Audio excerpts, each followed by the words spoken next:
Hello everyone and welcome to the glory days of wrestling as we're right here on our YouTube channel. Rodney Grimes coming along with you here. We're going to go back and take a look at some footage from the WWF. Some of my favorite footage I'd love to share with you.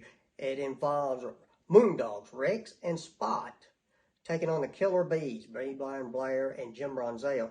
Brian Blair is the president over the Cauliflower Alley Club. As you can see, I go support them every year there in Las Vegas, and they will be there this August. Matter of fact, every year they're in Vegas with the Cauliflower Alley Club. But Jim Bronzale, Brian Blair, the Killer Bees against Rex and Spot. Those rough Moondogs. A lot of you remember the Moondogs in the Memphis area with the out to the south, Jimmy Hart bringing them in to Memphis to take on the Fabs, Lawler, Don D, the Fantastics, all the list goes on and on. They were rough. The Roughneck Moondogs against the Killer Bees. Let's take a look at that action right now.